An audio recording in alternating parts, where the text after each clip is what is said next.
What is up, guys? It's the Sound Alchemist, and today I'm back to bring you those 40 facts on the Warhammer 40k universe. Now, first and foremost, the thumbnail you see here is, I believe it is called Creature Caster. That's a studio that makes different types of Warhammer or gaming models for that matter. Really awesome sculpts that they have. They're all pretty much like demons and that kind of thing. They look amazing. Link will be down in the description, so take a look at that. They got really awesome sculpts. But anyway, guys, today's lore will be focusing on Chaos once again. This Chaos lore is going to be talking about demon princes, Doombreed to be exact. So Doombreed is an ancient demon prince. He became a demon prince even before the Imperium was the Imperium. So this guy is ancient, and some rumors even go as far as saying that this guy can be stronger than a demon Primarch. That's crazy. So without further ado, guys, let's jump into this demonic lore. Doombreed, the Skull Lord, is a demon prince of Khorne, and he is ancient. He wears a cloak made from the skulls of 1,000 space marines, and he was one of the first of Khorne's loyal servants. His true name has been long forgotten, remembered only on a scroll of dried skin, but he was once human, a mighty warlord who led armies which ravaged entire nations on Terra.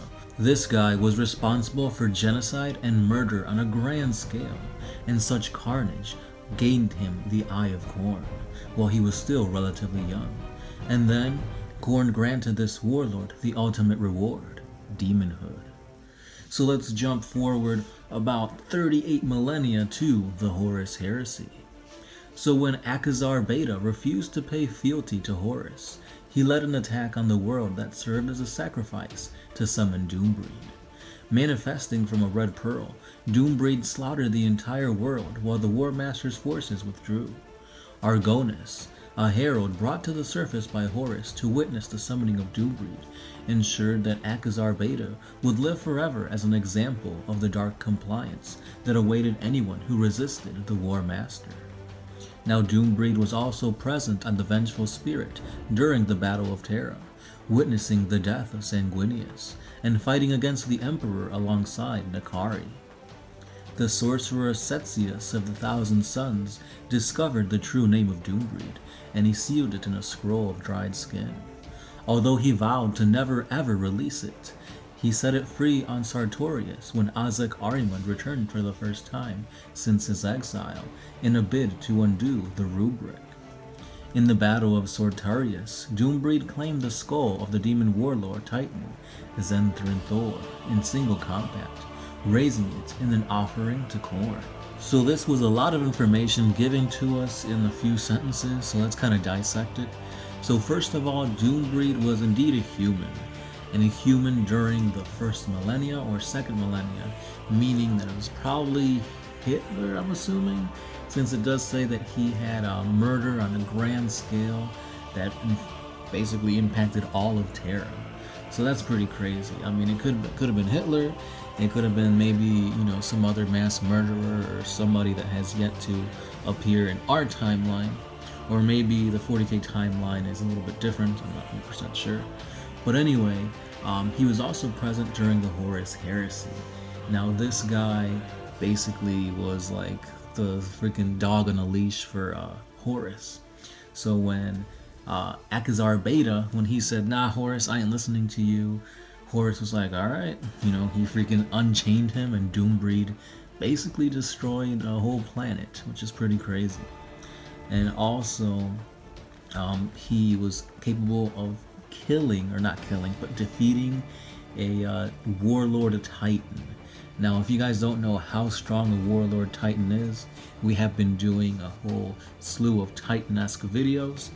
So we do have a playlist on that, so check it out. But that's pretty crazy. This guy is just a demon prince, not a demon Primarch, and he's able to do all this craziness. I don't even know what to believe anymore. But anyway, guys, let's continue on with his lore. Now, some millennia later, he was summoned by Abaddon the Despoiler during the 5th Black Crusade, all thanks to the sacrifice of 10 million souls. So anyway, after he was brought back, he was promised to bring the skulls of 1,000 Space Marines, and that he did. He declared war on the Adeptus Astartes, and during this crusade, 2 loyalist chapters of Space Marines, the Warhawks and the Venerators, were completely wiped out. So after hearing this, a force of Blood Angels basically went in to counterattack Doombreed, and they ended up sacrificing their lives and their souls, all to basically just tether the Demon Prince to this planet of Pavilon. So basically what ended up happening is the Blood Angels couldn't do much, and the only thing that they could do was basically imprison him to this planet.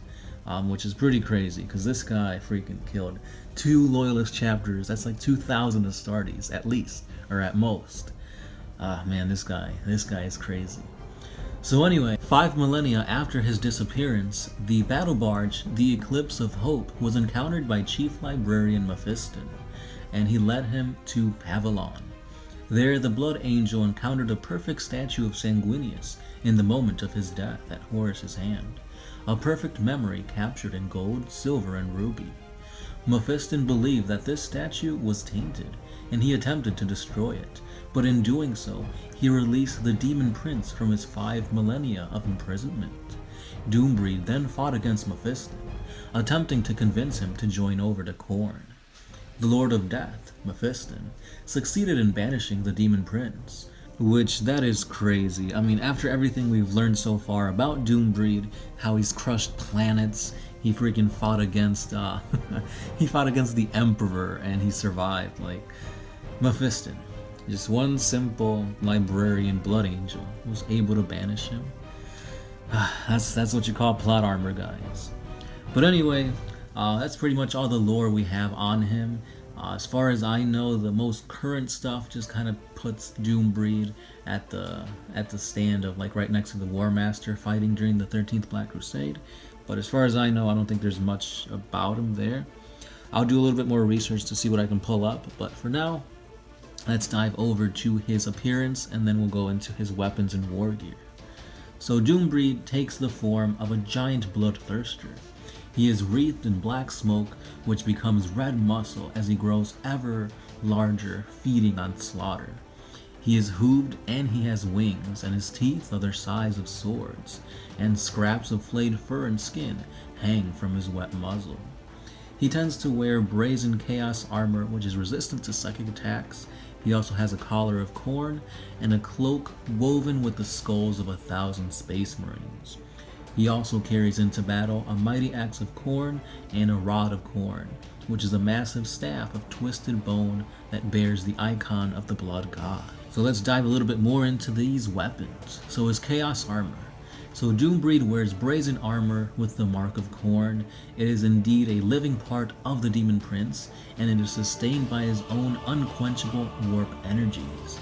So this armor cannot be negated by force weapons or psychic attacks, which gives Doombreed more of an advantage against force weapons and other psychic attacks compared to other demons. Next up, we've got the Axe of Khorne. So in his right hand, Doombreed carries the mighty Axe of Khorne, which is fused with chaotic energies and is laden with death. Some of the rare survivors of an encounter with such a weapon report that its power comes from the burning abhorrence of another demonic servant of Khorne bound within the blade. And then we have the Rod of Khorne. So in his left hand, Doombreed carries the Rod of Khorne, which is a huge staff, again, made of bone, that bears the mark of Khorne at its head. Khorne hates all users of magic and psychic powers, and thus this rod is a deathly bane to all practitioners of sorcerous arts. And lastly, we'll talk about the Collar of Khorne. This collar hangs around Doombreed's neck, and it is said to be forged from the heat of Khorne's rage, at the very foot of the blood god's throne of brass. The power of the collar is to suck the energy of the warp from around it, thus fortifying the wearer and also protecting him from psychic attacks. As a result, no force weapon can harm the wearer, and psychic attacks that affect the wearer are nullified and will not work. So basically, this guy is a big F you to librarians. Like, there's no way you're doing anything to this guy. Which, again, does not make any sense, because Mephiston librarian banished him. I don't know what's going on there, guys. If you have an answer to this, let me know. But anyway, guys, that brings us to the end of this video. Let me know what you guys think about Doombreed, and is there any other demon prince that you think is more badass, more epic, more crazy than Doombreed himself? Also, let me know, who do you guys think this guy is? Again, he was really ancient human that became empowered by Khorne, so who do you think that could be? And also, what do you guys think about the whole Mephiston actually banishing this guy? How could he have done it? How? Like, I don't see any way of this happening. This guy killed 2 entire Space Marine chapters, but Mephiston can take him down. I don't get it. Anyway, guys, I've been talking a bit too much about Doombreed. Well, this is his video anyway, so I guess that's okay. Again, leave your comments down below about all the questions I asked, and let me know what other topics you guys want us to cover. And yeah, that's pretty much all I have to say. Don't forget, we do have a Facebook page. We try and post each and every day for more epicness in the form of 40k and other stuff such as Magic, Yu-Gi-Oh, Pokemon, that kind of thing. And yeah, that's pretty much all I have to say. I am the Sound Alchemist, part of One Mind Syndicate, and I'll see you guys tomorrow.